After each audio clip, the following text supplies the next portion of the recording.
যে সুদের পাপের 70 বা 73টা শাখা আছে। কয়টা? 73 বা 70টা শাখা আছে। তার সবচেয়ে নিম্ন শাখা হচ্ছে নিজের মাকে বিয়ে করা।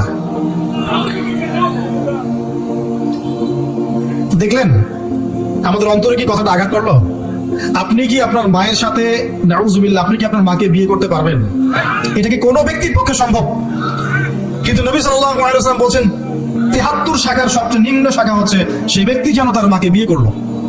আপনি মনে করছেন দাড়ি টুপি পাগড়ি জুব্বা মাশাআল্লাহ সব লাগাই দিছি, হ্যাঁ, বাইরে একটা সাইনবোর্ড আছে আমি মৌলবী আল্লামা, আমি একজন দায়ী বক্তা, কিন্তু সুদের যে ওই ছিটা ফোটা এটা আপনার কাছে আমার কাছেও আছে।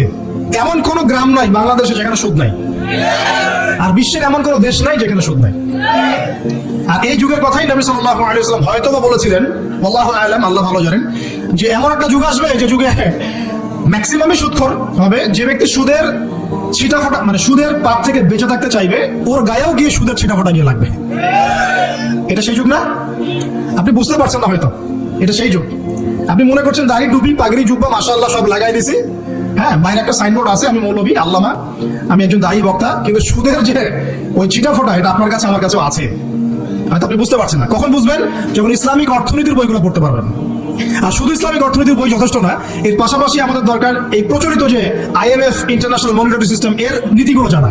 তখন কি আপনি বুঝবেন ওয়ার্ল্ড ব্যাংক কি জিনিস, IMF কি জিনিস, ঠিক আছে? তখন বুঝবেন যে পেট্রো ডলার কি জিনিস, তখন বুঝবেন যে হার্ড কারেন্সি সফট কারেন্সি কি জিনিস, এখন বুঝবেন না। আর যেহেতু বুঝবেন না, অতএব আমি এগুলো বলেও লাভ নেই। যেহেতু আপনি বুঝবেন না, আমি যদি এখন এইসব নিয়ে কথা বলি আপনার কাছে মনে হবে এইসব কি উল্টা পাল্টা কথা কইতেছে, ঠিক আছে? তো যাই হোক, আগে আল্লাহর ওয়াস্তে ইসলামিক ইকোনমিক্স পড়েন এবং ইন্টারন্যাশনাল মনিটারি সিস্টেম সম্পর্কে পড়েন। প্রত্যেক স্টেটের প্রধান যারা আছেন তারা জানেন যে ওয়ার্ল্ড ব্যাংক কি জিনিস, তারা জানেন IMF কি জিনিস। ঋণের এমনি কোনো কান্ট্রিকে তারা ঋণ দিবে না, একটা বিশাল বড় সুদের জালে ওদেরকে ফেলবে, তারপর জনগণের রক্ত চুষে সুদ শোধ করতে হবে। আর যারা পারবে না ওরা যে শ্রীলঙ্কার মতো দেউলিয়া হয়ে যাবে। ও কেন দেউলিয়া হয়ে গেছে? বিকজ ও ঋণ শোধ করতে পারছে না, বাস দেউলিয়া। তো যাই হোক, পড়াশোনা করেন। আমি একজন স্কলারের নাম বলে দিই, এক লেকচারে তো সব বলে দেওয়া সম্ভব না। সম্ভব? আমি রাস্তা দেখাচ্ছি আপনাদেরকে। আপনারা আল্লামা তকি উসমানীর বইগুলো পড়েন, নাম শুনেছেন? আচ্ছা, নাকি এখন বলবেন যে উনি তো হানাফি মাযহাবের, আমি তো আহলে হাদিস পড়বো না, এটা বলবেন নাকি? আল্লামা তকি উসমানী এই বিশ্বের সবচেয়ে বড় আলেমদের একজন। আল্লামা তকি উসমানী এই বিশ্বের সবচেয়ে রিনাউন্ড আলেমদের একজন। তার ইসলামিক অর্থনীতির যে পুরো সিরিজ আছে, আল্লাহর ওয়াস্তে বাসায় কিনে একবার পড়ে দেখেন অর্থনীতি কি জিনিস, আপনি কিসের উপর দাঁড়িয়ে আছে। পড়া যাবে না ইনশাল্লাহ? আপনি তাকে ভালো যদি নাও বাসেন তাও পড়ে দেখেন। মনে করেন আপনি একটা কমিউনিটির মধ্যে আছেন বা একটা সংগঠনে আছেন বা একটা ঘরানার মধ্যে আছেন, তাহলে কি অন্য ঘরানার বইপত্র পড়া যাবে না? হারাম হয়ে গেছে নাকি? এই যে সংকীর্ণ মানসিকতা থাকলে ভাই হেদায়েত পাওয়া যাবে না। আর আপনি যে মনে করছেন আমি একদম হকের উপর আছি, আপনি সঠিক পথে আছেন ঠিকই, তবে এটা সঠিক ভুল পথ। কথা বুঝতে পারছেন না? আপনি মনে করছেন যে আমি একদম চূড়ান্ত সঠিক বিষয়ের উপর আছি, হ্যাঁ, আপনি সঠিক বিষয়ের উপর আছেন ঠিকই, বাট আপনি সহি একটা ভুল পথে আছেন। এটা বুঝবেন পরে, যখন জ্ঞানের পরিধি বাড়তে থাকবে তখন বুঝবেন যে সহি পথ কোনটা, সহি ভুল পথ কোনটা। মুসলিমদের মধ্যে ফাটল সৃষ্টি করে জান্নাতে যাওয়া যায় না, যায়? পুরো মুসলিমরা একটা উম্মাহ, এবং যারাই মুসলিম উম্মার মধ্যে ফাটল সৃষ্টি করতে চায় এরা উম্মার বন্ধু নয়, শত্রু। মুসলিম উম্মার মধ্যে কোনো ফাটল সৃষ্টি করবেন না।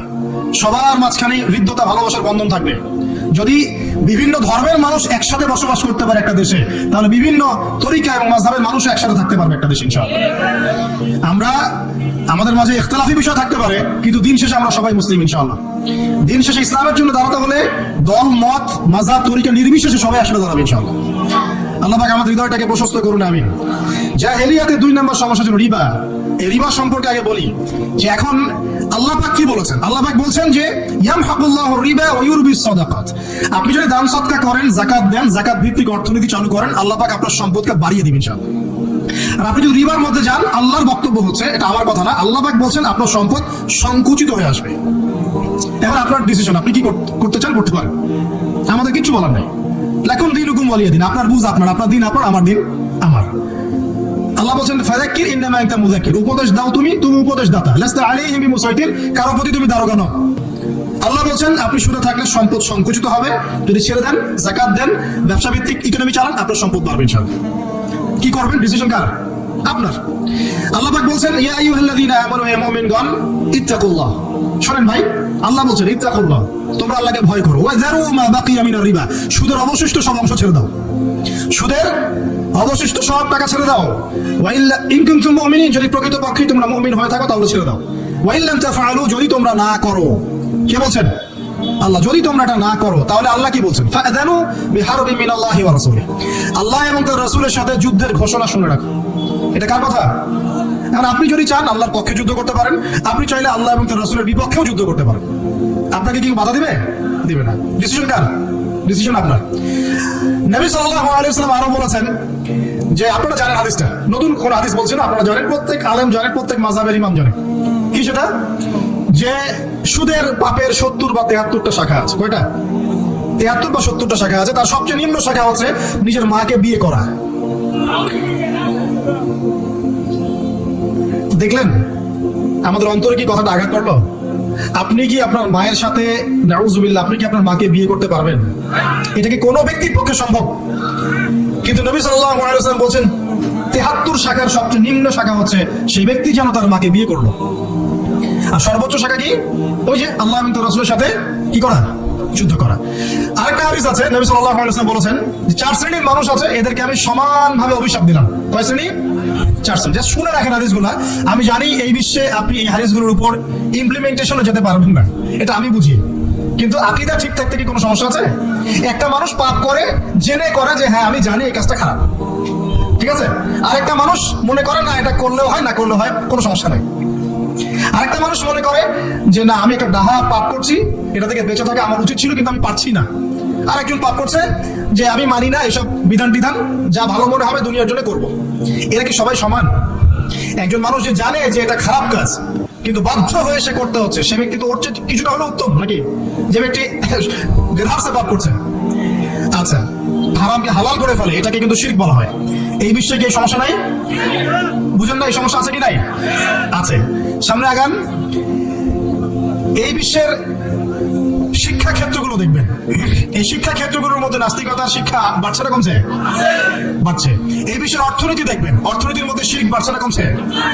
এখানে আপনাকে সুদ নিতে হচ্ছে, এখানে আপনাকে আল্লাহর নাজিলকৃত ইকোনমি বাদ দিয়ে পশ্চিমাদের নাজিলকৃত ইকোনমি বহন করতে হচ্ছে। এটা এক প্রকার কুফরি। আরো সমস্যা আছে। এই বিশ্বের ওয়ার্ল্ড অ্যাফেয়ার্স এর দিকে তাকাবেন, দেখবেন বিশ্বের কয়টা জায়গা আপনি আমাকে দেখাতে পারবেন যেখানে মুসলিমদের মধ্যেও আল্লাহ রাব্বুল আলামিনের নাজিলকৃত বিধান দিয়ে বিচার ফয়সালা হচ্ছে? কয়টা দেখাতে পারবেন? তো যেখানে আছে খুব স্বল্প পরিসরে। পুরো বিশ্বের অবস্থা আজকে এমন। পর্নোগ্রাফি হালাল না হারাম? পশ্চিমা সংস্কৃতির মধ্য দিয়ে এটা সারা বিশ্বে ছড়িয়ে দেওয়া হয়েছে। মানুষ এখন এটাকে available part of our life এটা মনে করছে আর কি, common part of our life. পর্দা হালাল না হারাম? বলেন। পর্দা না করাটা হারাম না হালাল? আচ্ছা, এখন দেখেন মিডিয়া বলেন, প্রিন্ট মিডিয়া বলেন, ইলেকট্রনিক মিডিয়া বলেন, বিভিন্ন প্রযুক্তিগত উন্নয়নের মধ্য দিয়ে নগ্নতাকে প্রমোট করা হচ্ছে কি হচ্ছে না? বলেন হচ্ছে কি হচ্ছে না? এখন কি কাপড় খোলার দিকে মানুষ বেশি আগ্রহী না পরার দিকে? দেখবেন ইসলামের বুঝ যাদের মধ্যে নাই এরা কাপড় খুলতে চাচ্ছে এখন। আর আমি আপনাদেরকে বলি, আগের লেকচারগুলোতে বলেছি, এই পুরো মহাবিশ্বে আমাদের বাবা আর মা আদম এবং হাওয়া আলাইহিস সালাম তাদের গা থেকে পোশাকটা খুলে ফেলেছিল কে জানেন? কে?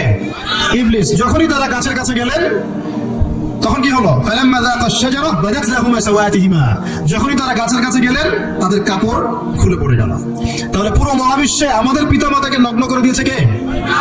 ইবলিস, শয়তান। তাহলে এখন পৃথিবীতে যারা মুসলিমদেরকে বা অমুসলিমদেরকে, পুরো মানবতাকে যারা নগ্ন করতে চাচ্ছে, এরা কার এজেন্ট? এরা কার এজেন্ডা বাস্তবায়ন করছে? এটা কি বুঝতে বাকি থাকে? আমি কথাগুলো বানিয়ে বলি নাই, সূরা আরাফ পড়েন, দেখবেন সব লেখা আছে।